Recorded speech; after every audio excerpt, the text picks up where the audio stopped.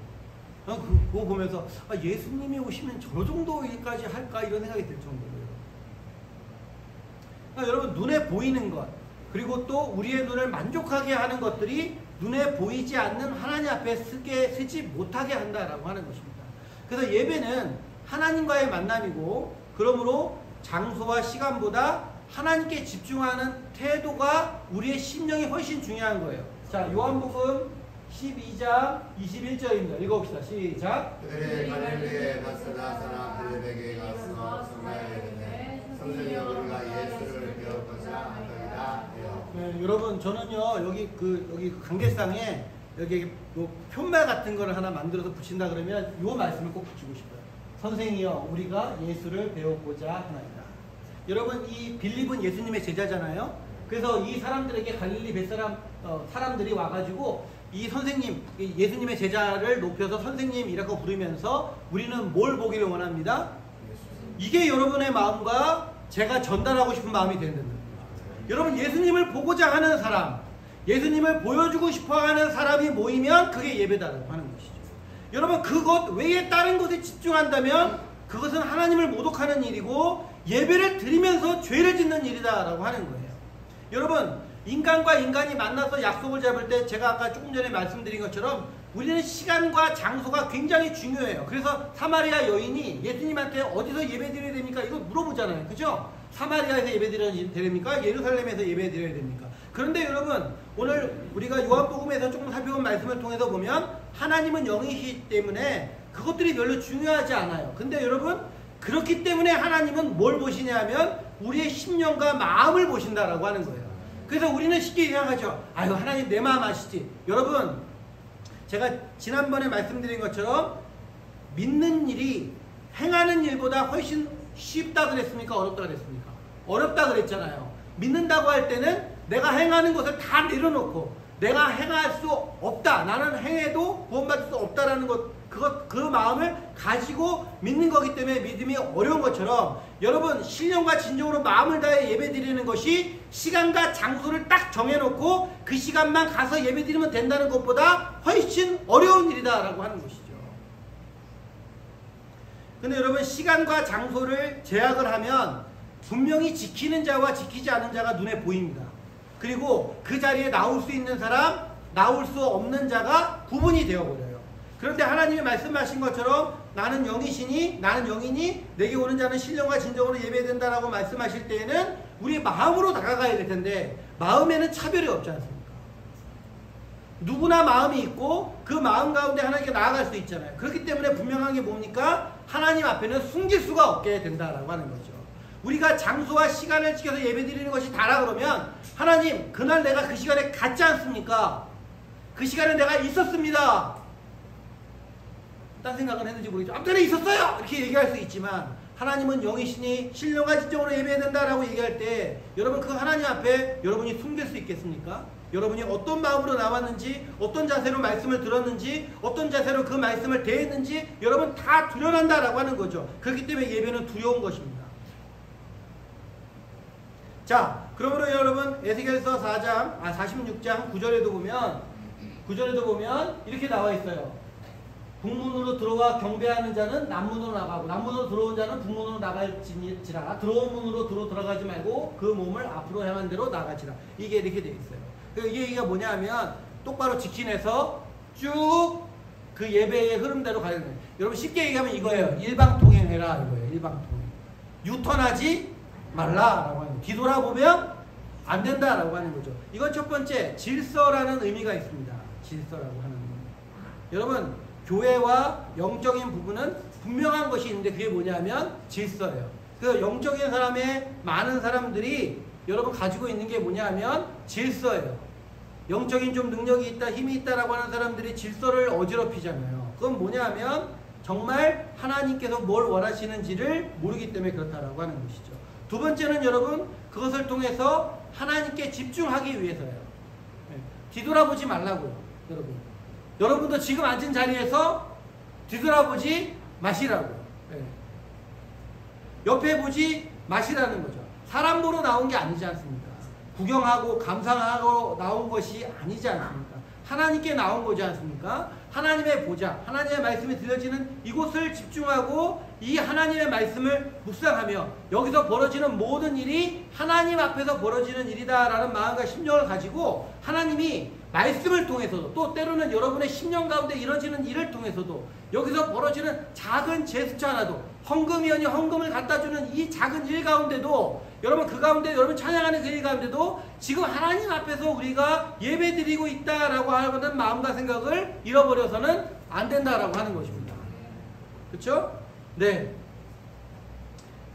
세 번째는 뭐냐면 하나님만 바라보는 예배예요. 자, 그러면 모든 예배의 초점이 바로 하나님 한 분이잖아요. 그리고 이 하나님 한 분에게 초점을 맞추지 못하게 하는 흐리게 하는 모든 것은 부정되어야 된다라고 하는 것이죠.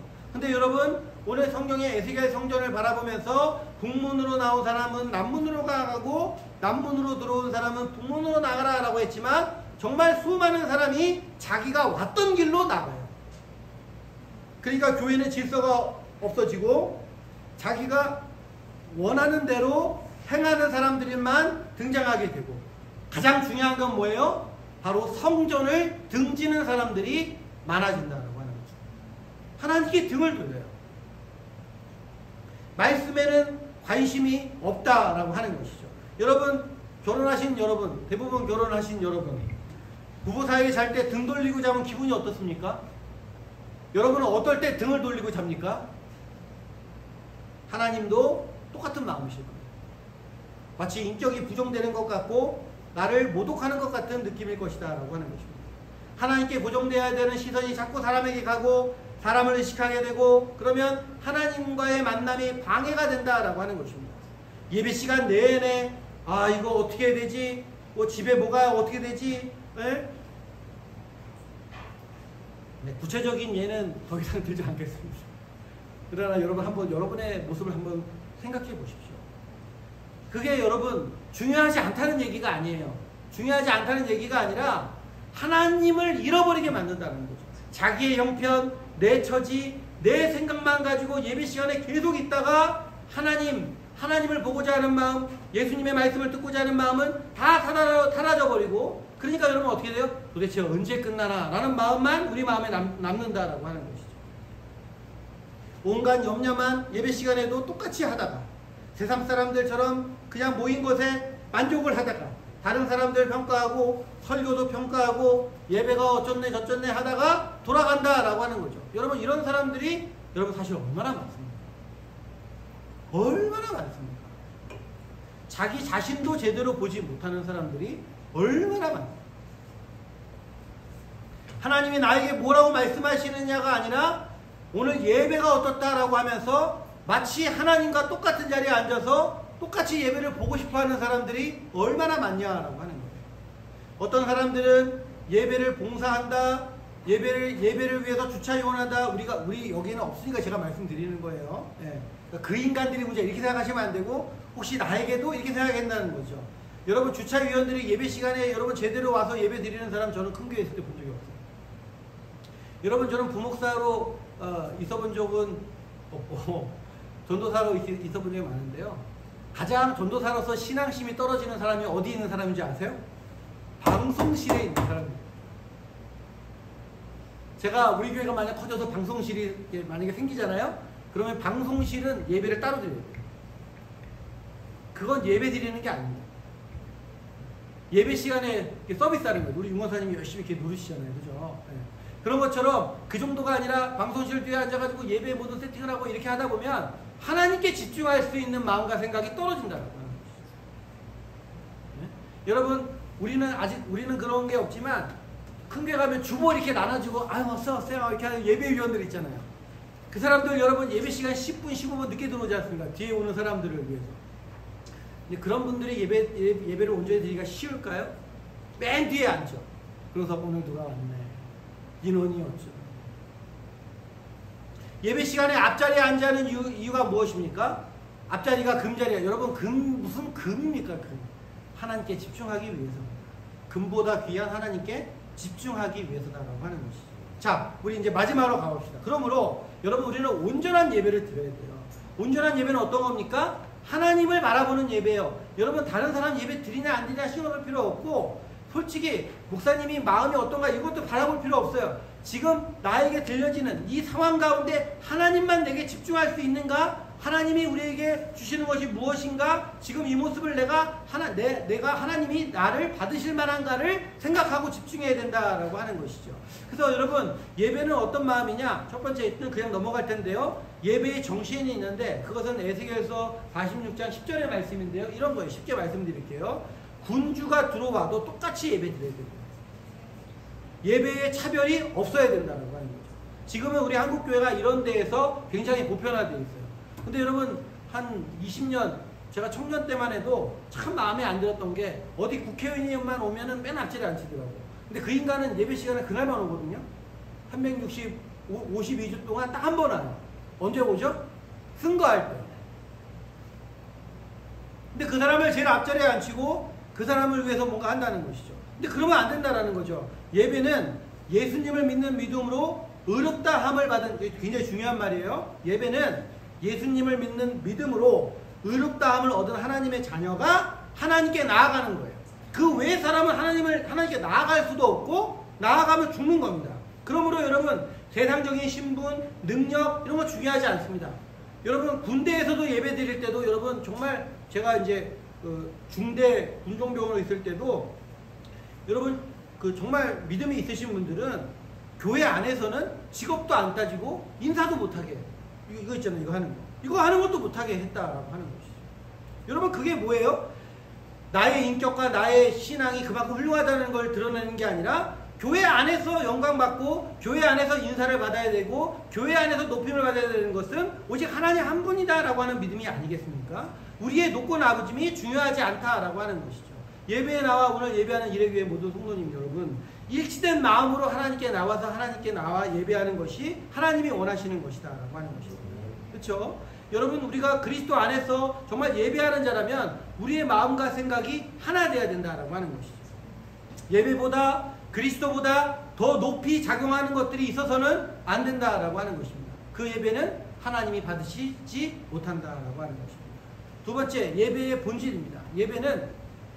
예배의 본질은 뭐냐 하면 예배는 드리는 것이지 보는 것이 아니다라고 합니다. 한 번만 따라해 봅시다. 예배는 드리는 것이지 보는 것이 아니다. 예, 오늘 읽은 말씀 에스겔에서 좀 길게 써놓고 여러분 같이 읽었으면 좋기는 하겠지만 12장부터 15절까지의 드림이라는 표현이 6번 등장합니다. 6번 등장. 그러니까 예배의 형태를 설명하는 절에서 드린다라고 하는 표현을 6번이나 쓰고 있다라고 하는 것입니다. 예배는 최고의 것을 최고가 되시는 하나님께 드리는 것이다라고 하는 것입니다. 처음 얘기한 것처럼 예배는 나를 위해 드리는 것이 아니다라고 하는 것입니다. 받기 위해 예배하는 게 아닙니다. 내가 오늘 예배 드렸으니 하나님이 한 주간도 나의 삶을 편안하게 해주시겠지라고 해서 드리는 게 아니라 오직 드리기 위해서 예배하는 신앙인이 되어야 된다라고 하는 것입니다. 마지막 세 번째는 예배의 중심입니다. 여러분 에스겔서 46장 13절 뒤로 한번 넘겨주시겠어요? 위로 한번 올려주시고 13절을 한번 읽어봅시다. 여기 읽어봅시다. 시작. 아침마다 일련되고 흠없는 어린 양 한 마리를 번제에 갖추어 나 여호와께 드리고. 여러분 여기서 어린 양을 드리라고 하지 않습니까? 어린 양은 계시록에 볼 때에 그 어린 양이 상징하는 건 누구입니까? 바로 예수 그리스도죠. 예수 그리스도께서 우리의 화목제물이 되셨고 번제가 되셨다라고 하는 것이고 에스겔서 46장 13절에도 바로 그 어린 양을 하나님 앞에 매일매일 드려야 된다라고 얘기하는 것이죠. 여러분 예수 그리스도가 예배의 중심입니다. 예수 그리스도가 예배의 주인이다라고 하는 것이죠. 여러분 다시 한번 하나만 넘겨주시면 이 말씀을 여러분이 오늘 말씀 중에 꼭 기억했으면 좋겠어요. 요한복음 12장 21절 제가 좀 줄여놨죠. 읽어봅시다. 시작. 선생님이여 우리가 예수를 배우고자 하나이다. 여러분 예배 시간을 시작하기 전마다 말씀을 듣기 전마다 여러분이 읊조렸으면 좋겠다라고 하는 말씀이 이 말씀이에요. 내가 예수를 배우고자 하나이다. 여러분 목사님 설교가 이랬다 저랬다 평가하실 때에 여러분 혹시 저한테 이렇게 말해주시면 좋겠어요. 오늘 예배 시간을 통해 목사님 말씀을 통해 나는 예수님을 봤습니다. 오늘 말씀을 통해 예수님의 예자도 보기 힘드시네요. 어떻게 된 겁니까? 이렇게 얘기해 주셨으면 좋겠다라고 하는 것이죠. 그리고 여러분, 이것이 이례적인 일이 아니다라고 하는 거예요. 이례적인 일이 아니다라고 하는 것이죠.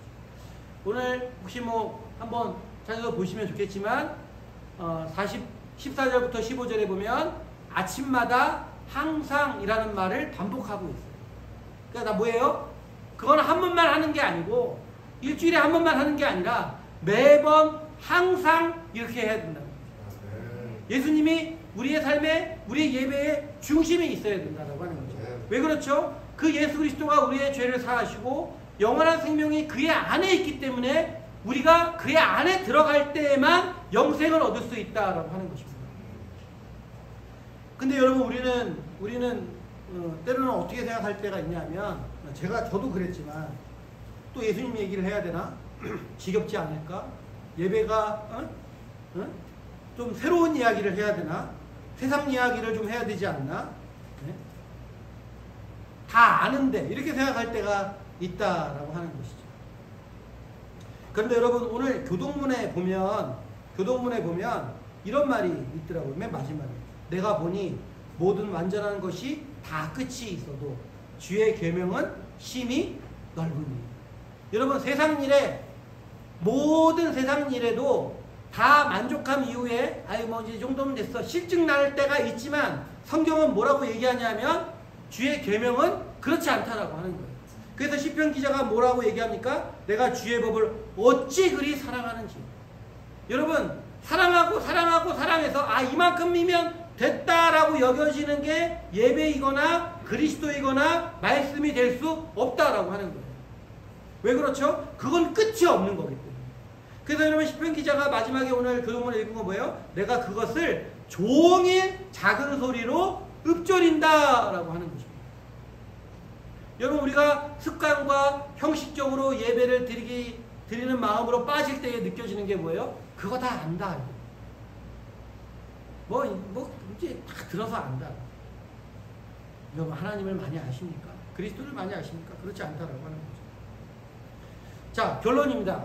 여러분, 제가 조금 여러분에게 좀 말을 드렸지만 예배는 사실은 그런 게 아니에요. 그러니까 우리가 예배를 그렇게 드리고 있을까봐 제가 높아심에서 그런 말씀을 드린 거고, 지금 그렇기 때문에 여러분한테 그러면 안 된다라고 말씀을 드린 거지만, 사실은 예배를 주시고 예배 가운데 함께 하시는 그리스도는 우리에게 책임이나 의무를 부여주기 위해서 예배를 주신 게 아니라 예배야말로 하나님을 만날 수 있는 유일한 특권이다라고 하는 거예요. 우리가 예배를 드린다는 게 뭡니까? 예배를 드릴 수 있다는 게 뭡니까? 그것 자체가 우리가 제사함을 받은 하나님의 백성이라는 얘기 아닙니까? 하나님의 자녀라는 얘기 아닙니까? 누가 여러분의 자녀 말고 딴 사람이 여러분한테 와가지고 아빠, 엄마 이러면 여러분 소름 끼치잖아요. 그렇죠? 네. 그런 것처럼 우리가 하나님의 자녀가 아니라면, 제사함을 받은 백성이 아니라면 어찌 이 시간에 우리가 예배를 드릴 수 있고 그 예배를 하나님께서 받으실 수 있냐라고 하는 것이죠. 예배는 본래 창조주이시며 우리를 만드신 하나님께서 우리 인간에게 가장 큰 만족과 기쁨을 주기 위해서 선택하신 것이 예배인 거예요. 이해가 되십니까? 무슨 얘기냐면 이겁니다. 여러분, 찬양을 하면 대부분 사람들은 하나님께 영광을 돌린다 그러잖아요. 그쵸?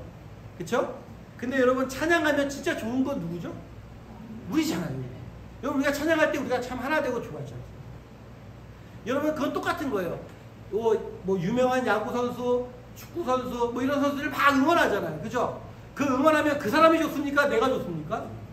내가 좋잖아요. 그 사람이 팍 슛을 해가지고 빵 쳐가지고 팍 던져가지고 뭔가 희열을 느낀 만큼 딱 하면 그게 마치 내 일이 된 것 같고 내 기쁨이 된 것 같고, 그래서 여러분 그것을 얻기 위해서 투자도 하고 그 사람 후원도 하고 조화도 하고 하잖아요. 여러분 마찬가지예요. 우리가 예배 드릴 때에 하나님 앞에 예배 드리는 것 같아서 이 한 시간을, 그것도 이것들을 하나님께 뺏기는 것 같지만 사실 하나님께서 그것을 우리에게 주신 것은 우리의 만족과 기쁨과 감사가 넘치는 걸 통해서 우리가 좋게 하기 위해서다라고 하는 것이죠. 그러므로 여러분, 예배는 하나님과의 만남입니다. 우리의 중심이 그리스도가 되고 예배의 중심이 그리스도가 될 때 우리는 온전한 예배로 하나님께 나아갈 수 있고 그 예배를 통해 하나님께서 우리의 삶 가운데 역사해 주실 줄로 믿습니다. 기도합시다. 하나님, 우리 예배를 받기를 원하시고 우리가 하나님 앞에 나오기를 원하시는 주님,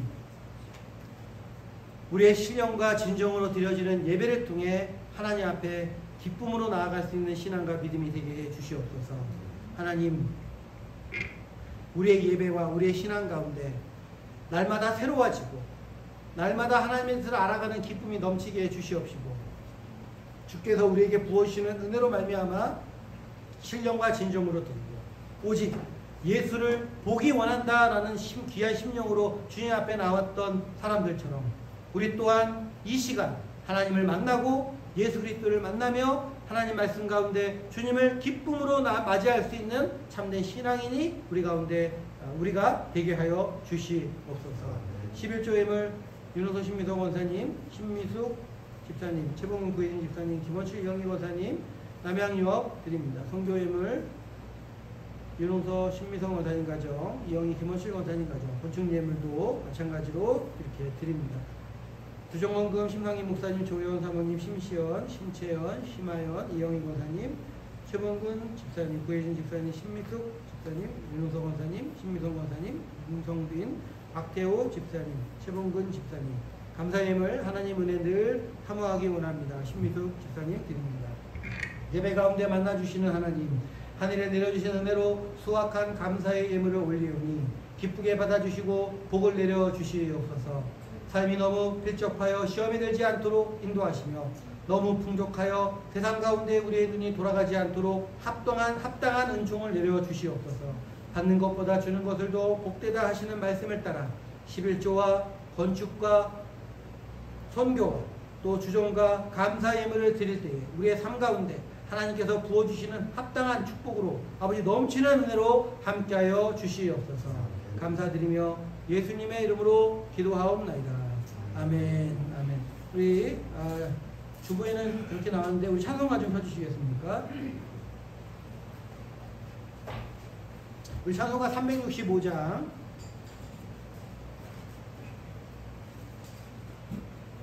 찬양하시고 축도하고 예배 마치겠습니다.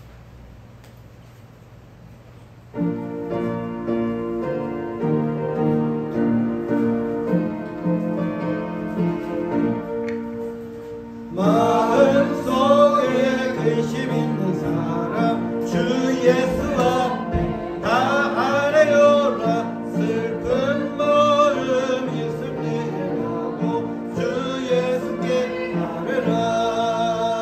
주 예수 앞에 다 아뢰어라. 주 우리의 친구니 무엇이나 근심하지 말고 주 예수께 아뢰라.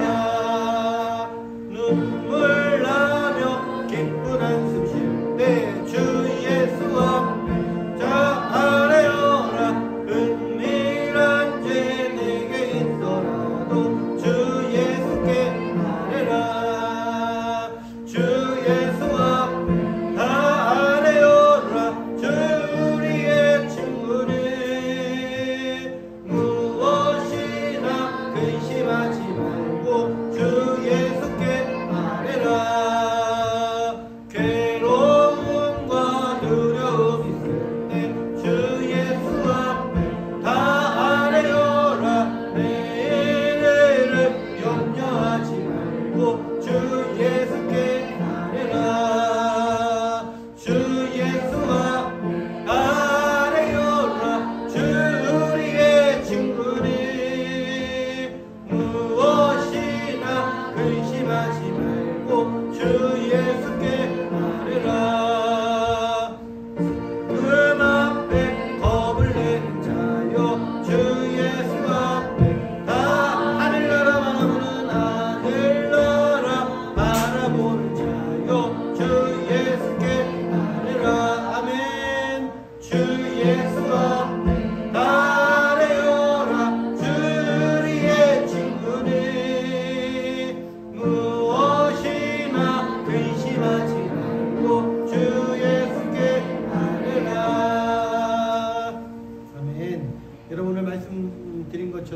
우리 지금 마지막 찬양하는 것처럼 우리 예배 가운데 늘 주 예수 앞에 그분 앞에 있다라는 마음과 심령을 가지고 예배하며 인생을 살아가는 또 그 안에서 복을 받는 우리 모두가 되기를 간절히 소망합니다.